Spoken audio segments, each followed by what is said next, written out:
예, 두 번째 실패 사례에 대해서 말씀을 드리겠습니다. 예, 두 번째 실패 사례도 해외 비즈니스 관련된 사업이었고요. 일본의 B2업이라는 회사를 인수해서 한국에 런칭하는 그런 사업이었습니다. 이 두 번째 실패 사례에 대해서 간단히 말씀을 드리겠습니다. B2업이라는 것은 여성 호르몬이 들어가 있는 그런 원료를 가지고 여러 가지 부가 상품을 만들어서 판매하는 그런 리테일 마켓에 대한 사업이었고요. 프로젝트는 일본 비투업 기업을 인수해서 그 사업을 일본하고 한국에 그리고 글로벌하게 런칭하는 그런 사업이었습니다. 개요는 태국산 칡, 태국산 칡 중에서도 미얀마와 국경에 있는 고산지대에 있는 태국산 칡이고요. 칡이 좀 약간 동그랗게 생겼습니다.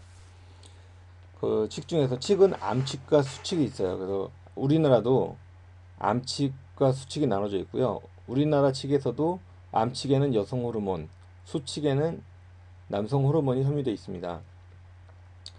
근데 우리나라 암칙에 함유되어 있는 여성 호르몬은 푸에라리아 라덱스라는 성분이 함유되어 있어서 이 여성 호르몬 중에서 좀 효능이 약한 부분이고요.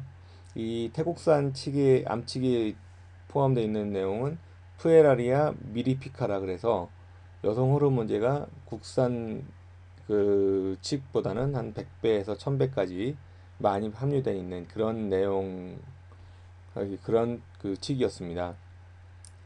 그래서 그런 여성 호르몬제, 천연 여성 호르몬제를 사람들이 복용을 하게 되면 몸이 나이가 드신 분들이 점점 젊어지는 거죠.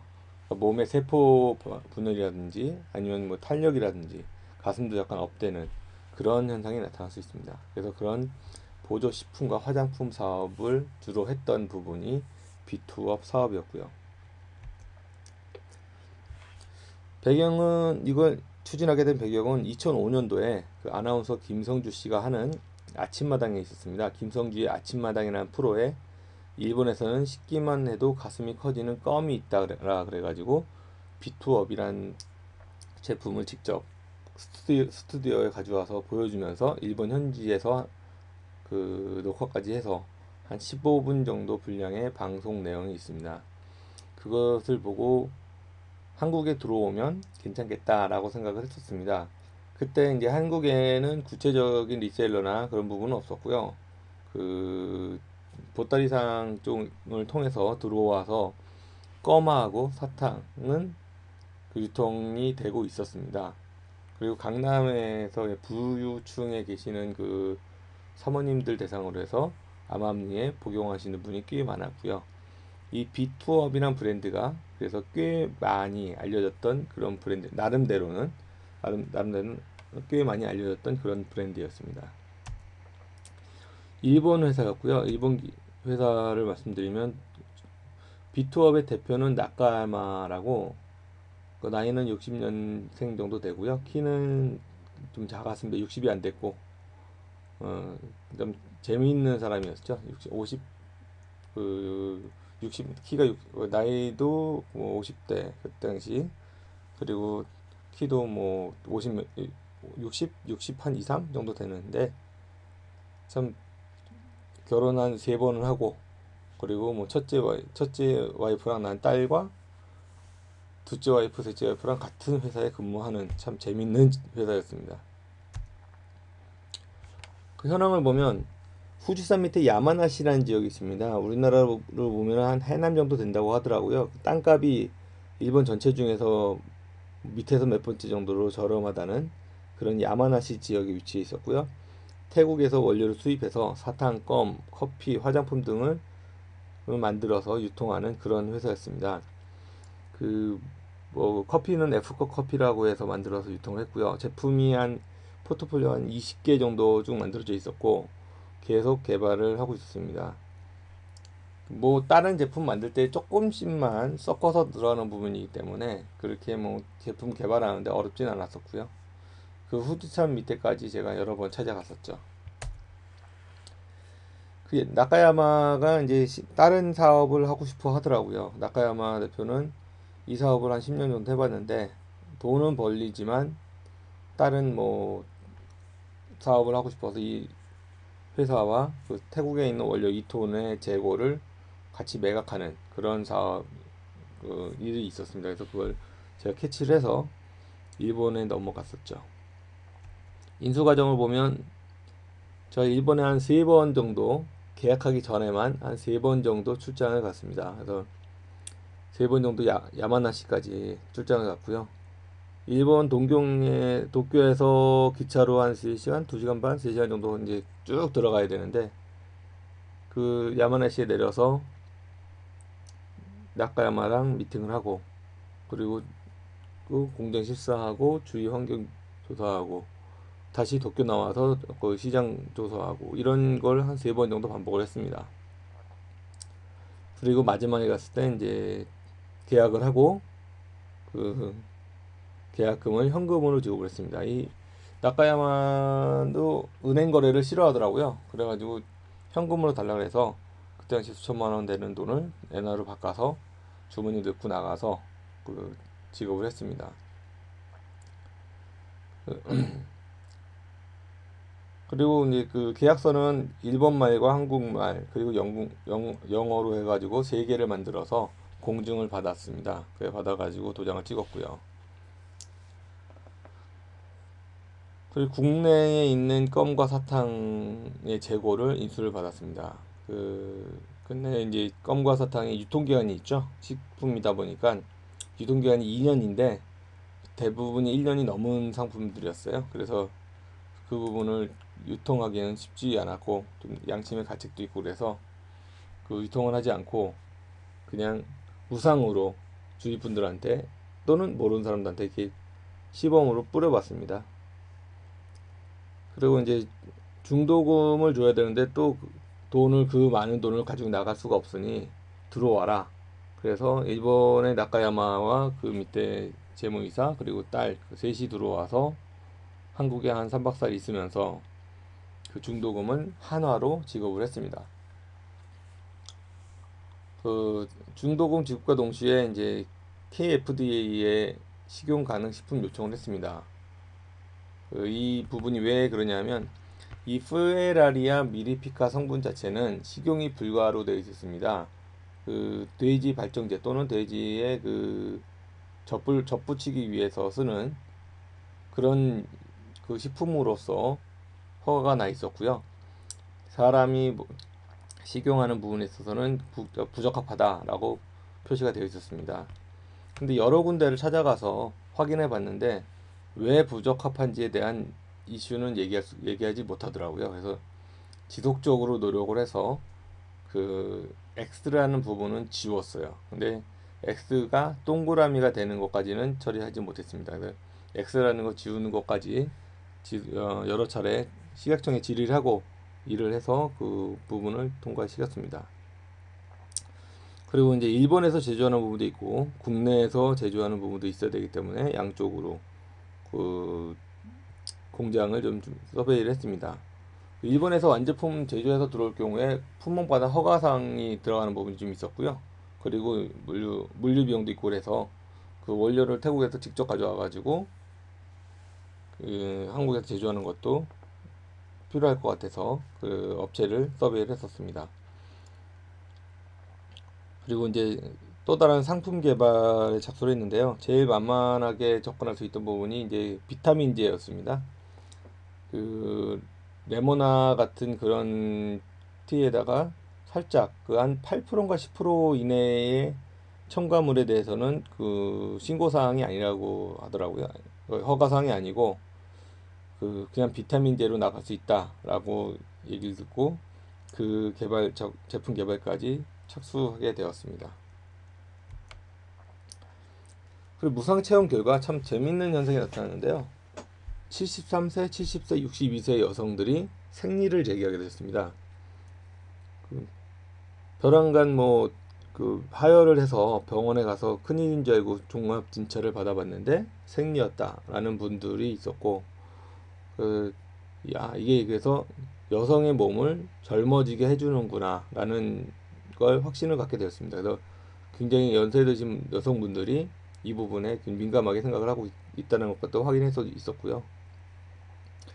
40대 이후, 50대 이후의 여성분들의 3분의 2 이상이 가슴이 커지는 걸 느꼈다라고 얘기를 하더라고요. 근데 가슴이 커진다기보다는 탄력을 주기 때문에 가슴이 좀 올려붙어서 커지는 느낌을 받는다고 합니다.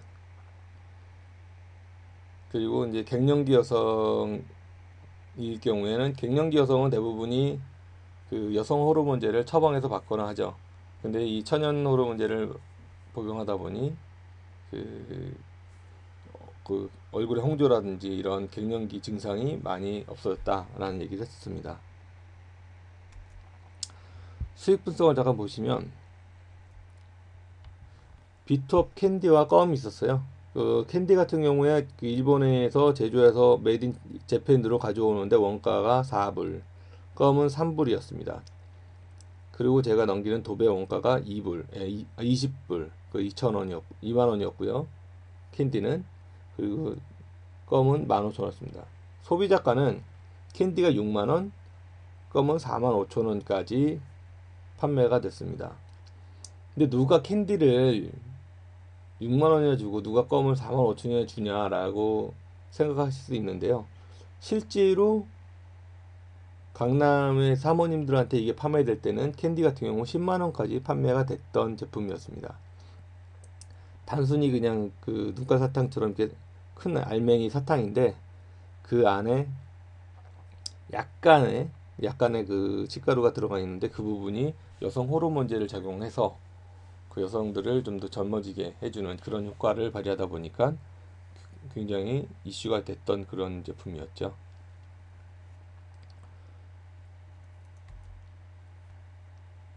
아이크림과 이제 그 뷰티업 젤도 그때 취급을 했는데요. 아이크림 같은 경우는 2불 50.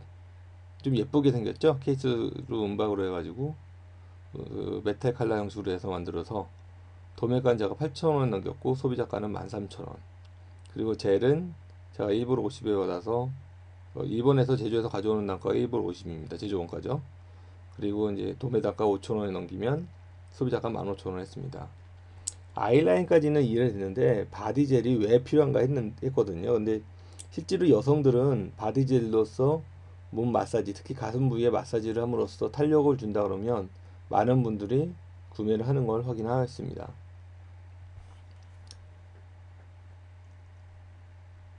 네, 이렇게 해서 수익 분석하면 굉장히 대박이 나는 사업이죠. 내가 소매를 하지 않고 도매로 넘겨도 몇 배 장사가 되는 부분이기 때문에 대박이 나는 사업이고, 그래서 처음에 추진을 했던 사업이었습니다. 실패 요인을 말씀드리겠습니다. 예상 외의 추가 경비가 많이 발생되더라고요. 일본에서는 뭐 지점을 옮기고 신규 법인을 설립하고 그리고 하는 거 자체가 하나하나가 다 비용인데, 우리나라에서 들어가는 비용의 한 3배에서 5배, 많게는 10배까지의 비용이 추가로 들어가게 되었습니다. 그래서 야마나시에 있던 법인을 도쿄로 옮기고, 그리고 공장 설비 시설을 옮기지 못해서 그 도쿄에서 그 아웃소싱에 대한 계약을 하고, 이런 과정에서 비용이 눈덩이 불어나듯이 많이 불어나게 되었습니다. 그리고 국내 판매가 불투명성이었습니다. 그 아까 말씀드렸던 식용 불가 부분에서 식용 불가는 지웠지만 식용 가능으로 바꾸지 못했다고 말씀드렸죠. 지우는 데만 한 2년 걸렸어요. 2년. 그리고 이제 식용 가능 부분까지는 확인을 못했기 때문에 좀 불투명성이었습니다. 물론 그냥 팔아도 큰 문제는 없다라고 주위에서 말을 했는데 굳이 먹는 거 가지고 그렇게 문제시 되는 걸 하고 싶지는 않더라고요. 그리고 건강보조 기능성 식품 허가 여부가 관건이었거든요. 그래서 팔 때 팜플렛에 건강기능식품, 건강보조식품 이런 부분이 나갈 경우에 좀 메리트가 있지 않을까 했는데, 그 부분이 이제 그 우선 기간도 한 6개월 정도 걸리고, 그리고 그 위에 말씀드린 그 식용 가능 부분하고도 겹치는 부분이 있어서 좀 어려웠던 부분이 있었습니다. 그리고 가장 큰 부분 중 하나가 제가 유통에 전문을 했던 분야이기 때문에 리테일 마켓에 유통을 해본 적이 없다 보니 그 부분에 대해서 부재했던 부분이 조직이 부재해서 어려웠던 부분이 있었습니다. 굉장히 자신감 있게 시작을 했었는데 그게 막상 부닥쳐 보니까 쉬운 부분은 아니더라고요. 그래서 그 부분이 많이 문제가 있었고요. 그리고 약간의 부작용이 있었습니다. 그 여성 호르몬제를 복용할 때 부작용은 크게 이제 두 가지가 나타납니다. 하나는 그 식욕이 굉장히 땡겨집니다. 사람이 더 젊어지기 때문에 식욕이 땡겨지고 세포 분열이 활성화되고 되게 젊어지죠. 그런 부분에 그 부작용이 하나 있고요. 또 하나의 부작용은 그 성욕이 굉장히 많이 올라간다고 합니다. 그래서 이제 돼지 발정제로 썼던 그런 이유도 있었던 것 같고요. 그리고 아주 미미하지만 이 그 치가루의 맛이 약간 느끼는 민감한 사람은 좀 느끼더라고요. 그래서 느끼면서 약간 미식거림을 호소하는 사람이 좀 있었습니다.